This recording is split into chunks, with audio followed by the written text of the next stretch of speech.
It reminds me of this verse in Psalms 119, verse 71. The psalmist was saying, "It was good for me to be afflicted, that I might learn your statutes." So Yes. that you would learn the things of God, God had to allow Yes. you to be afflicted.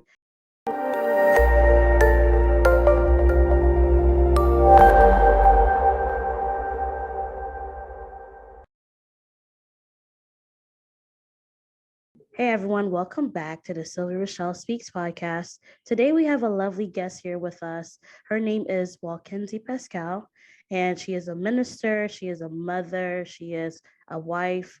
In fact, I'll let you guys hear from her as she introduces herself. Hey, everybody. As Sylvia said, my name is Wolkenzye. I'm wife, minister, mother, a blogger, author, mentor, public speaker. Anything I could do, I could put my hands in. I'm all in for it. Awesome. So you wear many hats. That's really cool. That's awesome. As long as we impact, that's what really is the end goal. So you said Yeah, you definitely. are. Hmm? I said, yeah, definitely. Yeah. So you said you are an author. If I heard you correctly, you are also a podcaster. Yes. Yes. So tell us, how did you get started, first of all, with podcasting, authoring? Like, how did that begin for you? Okay, well, it's so funny. As far as authoring goes, that was a vision that God placed in my heart years ago. I just never acted upon it since 2014. So that was even before my firstborn was even here, and she's going on 8 years old. And I just really Wow. never acted on it just because I felt like nobody gonna read anything that I had to say. Hmm. This just gonna be a waste of my time. But it was just that desire that just never went away. So back in 2019, I was like, okay, God, let's make it happen. And I sat down, I wrote the book, and this is how my book, The Broken Masterpiece, came about. But as far as Hmm. the podcasting, it was honestly, I started podcasting because I wanted to vent. Around that time, I had so much going on in my life.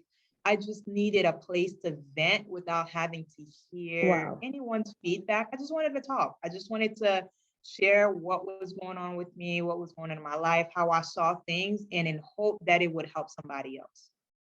Wow, that's a good way to put it. Sometimes we just need to express ourselves. So I like how you put Definitely. that. So tell us about like your journey of faith. Like how did you, first get saved and, into becoming a believer? How did that happen? So I was born in church. My Hmm. father is still a Seventh-day Adventist. So I was going to church all my Wow. life. And when I came here to the US, I was born in Haiti. When I came here, I started going to a Baptist church. And then once I started high school, I started going to a BOC church. So I've always had church in my background. Jesus has always been there. But I never really took Jesus for myself. I was Mm, serving my dad's Jesus, my aunt's Jesus, so but true. I can Wolkenzye didn't relate. have a Jesus. I was just leaning on them. So but what happened is in my life, I've experienced so much trauma from being molested, being raped, to Wow. so many other things. That when I turned 21, I told God, I said, God, if I'm still alive, I'll give my life to you. And I started going to church by myself really when I was around like 17, 18. I just wanted to keep church in my background, but never really knew God for who God really is. And so when I met my husband at the time, we were just friends, and he invited me to the ministry that I am in now, and I met God there. I just saw Wow. a different light of God that I never knew existed. It's like, oh, prophecy, what is that? So God's gonna tell somebody else about me? What? Like he cared that much about me that he's gonna talk to somebody else about my situation and help me. And it was just like, okay, so it's like this God, I want to know this God, because we, especially in the Haitian community, being raised in a Hmm. Seventh-day Adventist or Baptist, they True. don't really tell you about the gifts of God, the miracles of God or what God can Yes. truly do. So when Mhm. I finally met God. I was like, oh, you a healer? What? You know me? Like you care? You know my name? Like you're really Yes, amen. wow. Like I want to know you.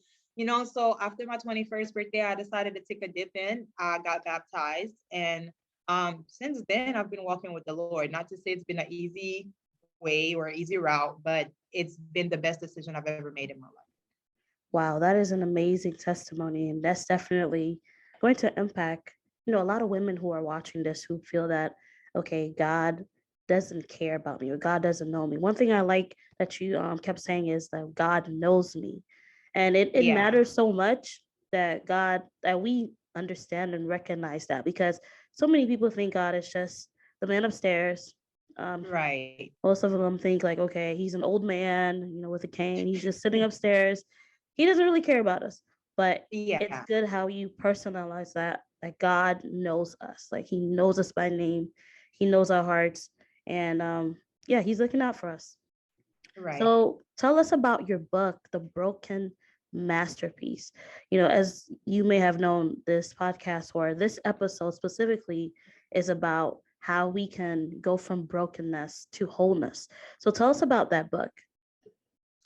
Right. So again, I've always had people ask me why the broken masterpiece, and my Mm-hmm. response is always like, well, why not?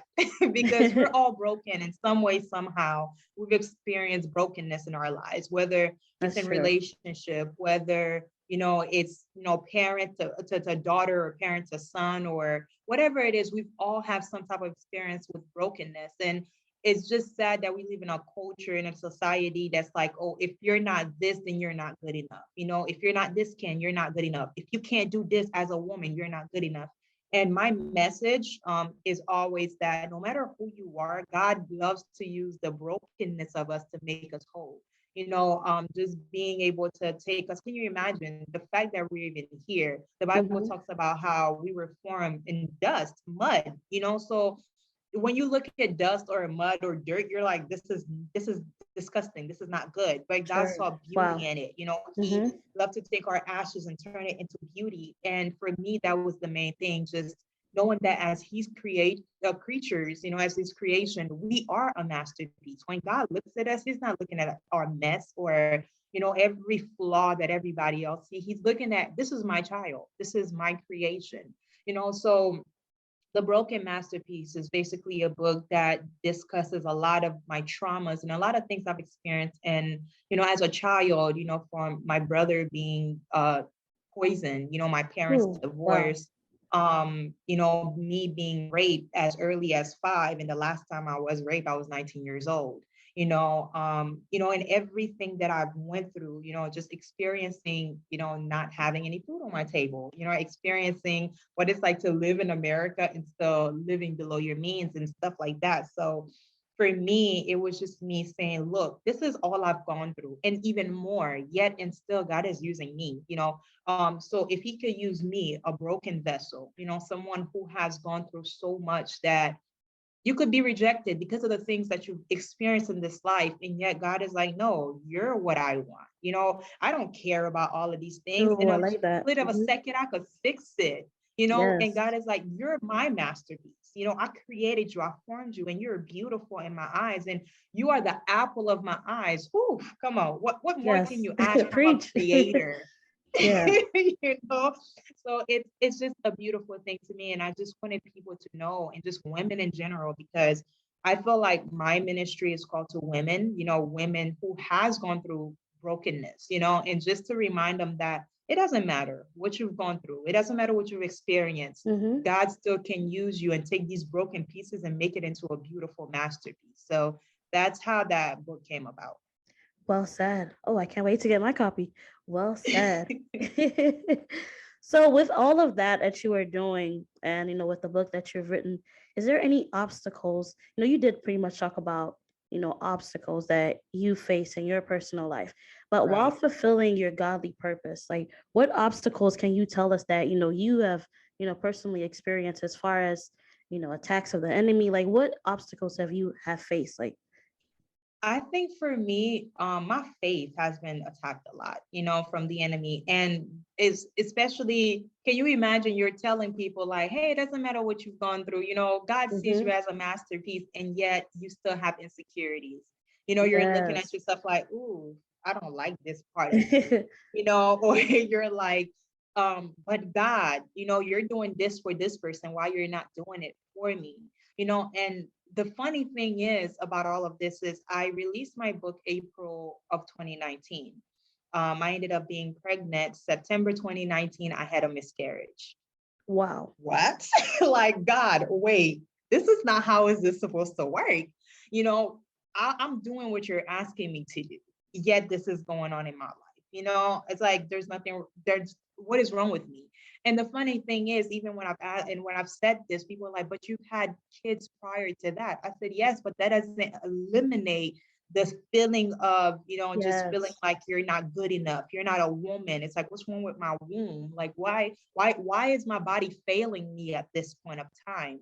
And I would say, like, after releasing that book, that was one of the biggest attacks that I received on my faith, because it wasn't just one miscarriage I had two miscarriages, and Wow. it was just like, but God, I'm doing this, I have a blog, I'm mentoring young women, I have a book out, I'm ministering, I'm singing, I'm worshiping, I'm preaching the word, I'm encouraging other people, yet here I am dealing with Mm. this, but Yeah. what I've come to realize is through even in all of those obstacles, dealing with insecurities, dealing with fear of my body failing me and me not being woman enough, mainly because, I have all girls and my husband has always wanted a son, and to know that I lost a son, it was just like, but God, I'm not good enough to give my husband a son. Like, he's on Oh, air, somebody Jesus. to carry on his name.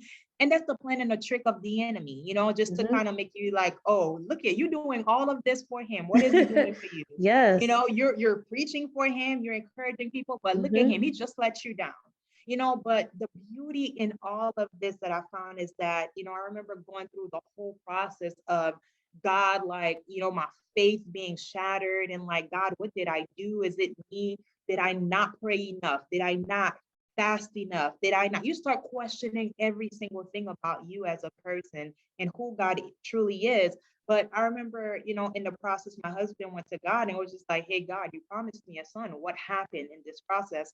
And I remember him coming to me and was telling me how he had a dream. And in the dream, he saw that God was basically telling him that the reason why this child didn't make it is because the child was going to be born with a sickness that you guys wouldn't be able to handle. It would have affected Wow. every part of your life. And it was like, whoa, God, God. you thought this Ooh. much about me?